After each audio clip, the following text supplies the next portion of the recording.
Kayo po ba mga senior na? Mga super senior? Ay, pambira. Libre na ho yan. Huwag na ho kayo magbayad. Ihatid ko na lang kayo dyan. Okay na po yan. Libre ko na sa inyo yan. Kasi dapat ang mga senior, special yan ngayon sa panahon ngayon. Dapat special kayo. Relax lang po kayo. Malapit lang naman ho. Ako naman ako nag-offer. Wala akong problema yan. Malapit lang naman. Wala akong problema yan. Mga ilang taon na ho ba kayo? Sa 83 ako. Oh? Grabe ah. 83, 78, galing. Sana umabot din ako sa ganun. Bawang sa mong bisyo. Ayun lang ho, ambisyo talaga ano. Yan na nakakasira sa ano, sa katawan. Diyan ho ba? Dito, Ay, kakanan pa tayo tapos papasok. Oh. Sige. Okay, okay. Ang galing. 83.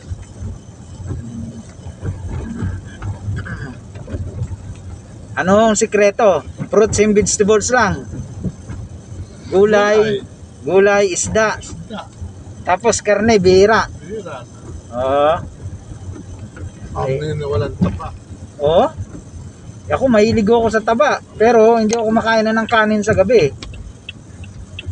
Konti lang. Kanin, hindi na ako nagkakanin. Ano na lang, ulam. Gulay. Saka mga ano, mga manok. Tsaka tubig na. Tubig. Ano, Hindi ako nagsosoft drinks. Tubig lang ho talaga. Ba't pinasukan ito? One way yan. Dito na lang pa. Ay, doon pa. Sige. Saan ba entrance niya? Wag na ho. Ako naman ho nag-offer. Wag na ho. Dito na lang. Sige ho. Okay, wala pong problema yan. Basta senior. Salamat. Okay po. Please, Salamat po. pagpalain ka ni Lord. Thank you po, thank you po.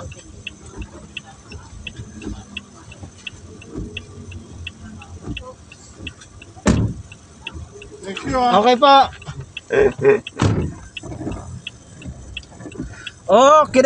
Okay, nakagawa na naman tayo ng ano, matinong gawain at mabuting bagay na nagawa natin. Malapit lang naman. Galing sila ng ano, ng Buendia. Dito sila sa Cuneta Astro magpahatid Pasay. Buendia Pasay. Tapos dito sa Cuneta Astro malapit lang. Wala pang ano yan. Wala pang 70, 60. Wala man traffic linggo ngayon. Ayun, nakagawa na naman tayo ng do good one a day, repeat it every day para ang buhay ay happy. Di ba? Mga senior na sila, ang galing. 83 tsaka 70 ano? 79 ba? 78. Pambira, ang galing nila. Sana all. At alam nyo ba guys? Alam nyo ang sikreto paano tayo makakatulong